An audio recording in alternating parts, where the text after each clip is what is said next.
Hello दोस्तों, good morning. और ठीक हो सारे? आज हम क्लास 8 हिस्ट्री का एक टॉपिक पढ़ेंगे जिसे रोहितवाड़ी सिस्टम कहा जाता है। तो इसको पढ़ने से पहले हम दो टॉपिक जो हमने कल या परसों पढ़े हैं उन्हीं का थोड़ा सा रिकैप कर लेते हैं। तो पहले पढ़ा था हमने परमानेंट सेटलमेंट। परमानेंट सेटलमेंट में कलेक्शन कैसे होती थी रेवेन्यू की? वो होती थी ज़मींदार के द्वारा। ज़मींदार कलेक्ट करता था पीजेंट से और फिर देता था किसको? गवर्नमेंट को। तो दूसरा सिस्टम था महलवाड़ी। तो महलवाड़ी में क्या होता था कि जो कलेक्शन होती थी वो गांव हेडमैन करता था, उधर का पीजेंट्स थे, और फिर देता था गवर्नमेंट को। तो वो जो सेटलमेंट था, परमानेंट सेटलमेंट, तो वो किसने इंट्रोड्यूस करा था? वो करा था हमारे उसने, क्रॉनवेल्स ने। तो जो महलवाड़ी था तो वो किसने किया था? ये किया था लॉर्ड हेस्टिंग्स ने।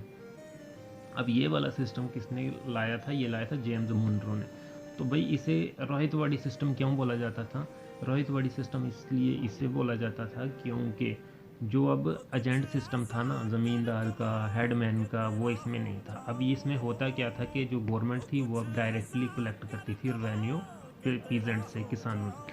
तो अब इसमें दो प्रॉब्लम्स थी, मतलब दो प्रॉब्लम्स थी इस सिस्टम की। तो प्रॉब्लम्स क्या थी कि पहला ये कि जो वहाँ के पीजेंट्स थे उन्होंने गवर्नमेंट से डिमांड रखी थी कि जो भी हमारे फील्ड्स हैं ना, इन्हें इम्प्रूव करा जाए, लैंड को इम्प्रूव करा जाए। इम्प्रूव करना क्या था कि जो गवर्नमेंट थी उनसे इंडिगो की खेती करवाती थी।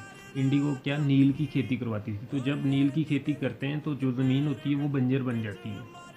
तो अंग्रेज़ों ने ये प्रॉमिस करा था कि हम आपकी खेती को इम्प्रूव करेंगे, लेकिन उन लैंड को इम्प्रूव करेंगे, लेकिन बाद में ऐसा हुआ नहीं। तो जो वहाँ के पीजेंट्स थे वो बहुत गुस्सा था उनको गवर्नमेंट के खिलाफ। तो दूसरी बात क्या थी कि अब उन्होंने क्या करा था? रेवेन्यू बढ़ा दिया था।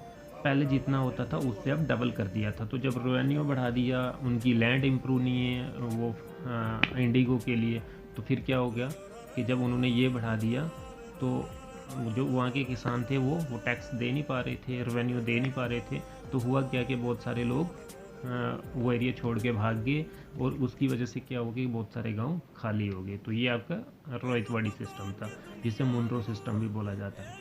तो इस सिस्टम में आपने एक सिंपल सी बात याद रखनी है कि जो रेवेन्यू कलेक्शन होता था, अब गवर्नमेंट खुद डायरेक्टली उससे किसानों से रेवेन्यू ले रही थी, एक। और दूसरा ये कि जो उनकी लैंड वगैरह थी ना, उन गवर्नमेंट ने वो ये प्रॉमिस करा था कि हम आपकी लैंड को इम्प्रूव करेंगे, बट ऐसा हुआ नहीं। तो जब ऐसा नहीं होता है तो फिर वहाँ के लोग जो थे उन्हें बहुत सारा गुस्सा था उसके खिलाफ, गवर्नमेंट के खिलाफ। और दूसरी बात ये थी कि अब उन्होंने गवर्नमेंट ने रेवेन्यू डबल कर दिया था, जिसकी वजह से वो जो वहाँ के लोग थे, किसान थे, वो दे नहीं पा रहे थे।